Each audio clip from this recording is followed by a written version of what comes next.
Hi, everybody. Module 6, Donna Gottesman here. Whoops, book's falling down. First question. How can teachers help students identify biases, stereotypes, and omissions in literature, media, and the curriculum? This was a very challenging question for me. I actually had been discussing this with a colleague of mine during the week about how do we can try to identify omissions and biases in our text and things that we use to teach our students, but how do we help our students identify that? I had to really go about this in a roundabout way. So I guess I'll start off by discussing how we struggle with that.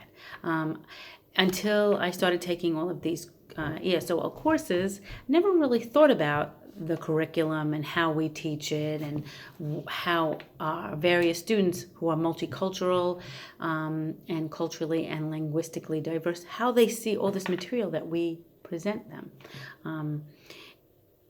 And that will lead into the other question about it being fair. That's a whole nother story.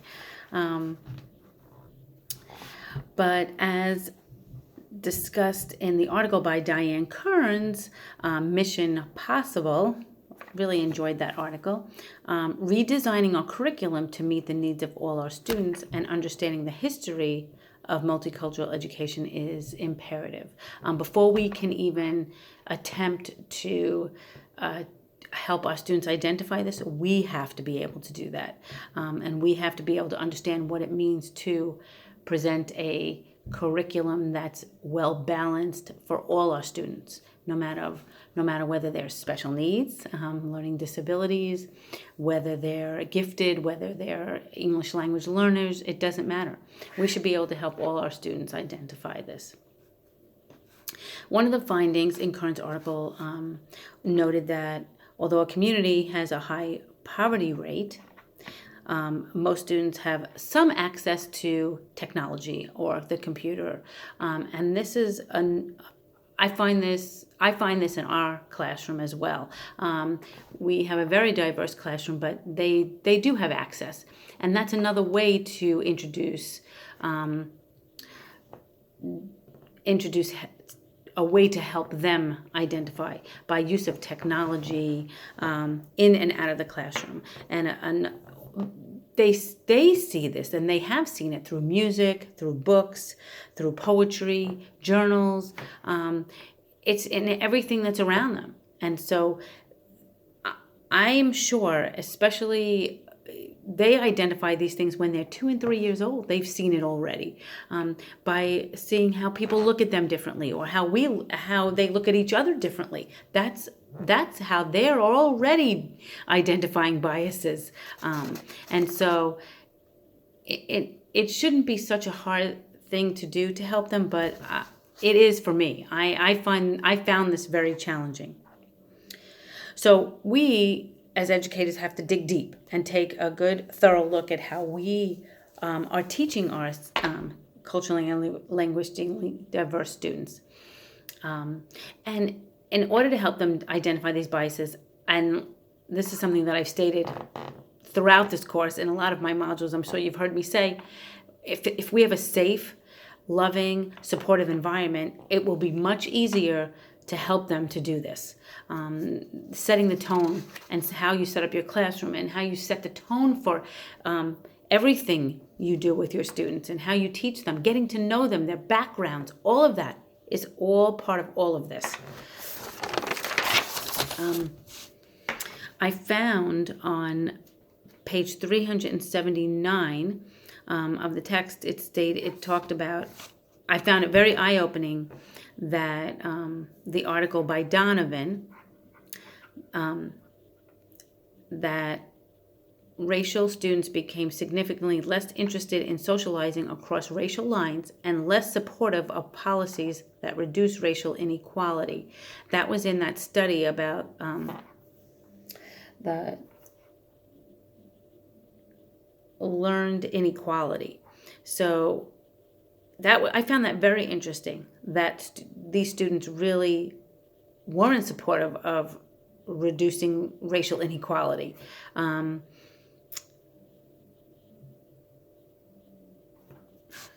That's why I also found it very difficult. So like I said before, getting to know our students and their backgrounds is key to helping them identify anti-bias. And like I said before, I've been a big supporter of this throughout, getting to know our kids, making sure they feel safe and comfortable. And just as Bennett discussed in his text, it's so important to identify biases in all areas of our curriculum. As a special ed teacher, I'm constantly looking at our curriculum and the books, things that I'm using in order to teach my students, because they all learn differently, and there's biases having to do with children with special needs. It runs the gamut. So we really have to explore and look into everything that we're using to teach our students. And finding books that differentiate as well as individualize the teaching for them.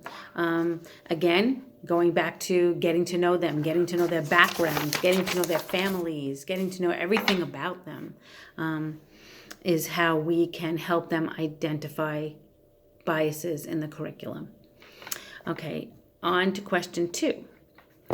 Why is fair-minded critical thinking necessary in multicultural teaching? Oh my gosh. Everything we do should be about being fair-minded and understanding what it means to have a multicultural classroom and a multicultural curriculum. It's so necessary, especially now, especially these times.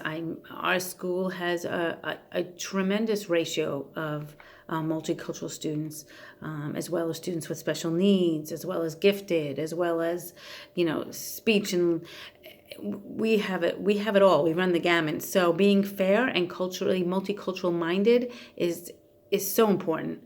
And as it states in the article by Miranda Lynn, Vicki Lake, and Diana Rice, many teachers feel they have little or no training for this. And that's so crucial. I've learned throughout these courses how little training many of our teachers have in our school. And I hate to even have to say that. And I'm hoping to be able to change some of those things in the future, and working with the ESOL teachers and trying to come up with a curriculum or professional learning for our teachers so that they understand what it means to really have a multicultural curriculum that will fit the needs of all our students and that's fair-minded. As educators, we must be in touch with ourselves and our backgrounds and our families. It's so important to get to know ourselves and where we came from and our families, our parents, our grandparents. That will help us be able to think fair-mindedly when we are teaching and working with our students. This was noted on page 90 of Teaching Anti-Bias Curriculum, about the connection to our own cultural backgrounds. Again, very important in order for us to be able to understand where our students are coming from. Also, being fair-minded includes having parent and teacher programs, using our parents to enhance our in classrooms, having that connection between home and school, and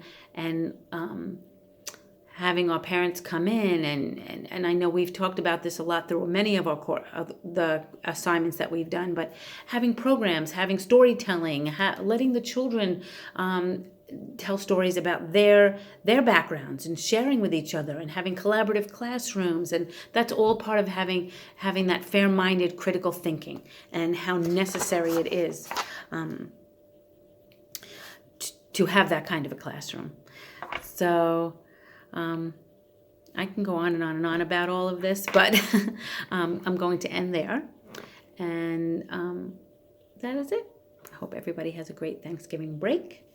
And Happy turkey, everybody. Bye.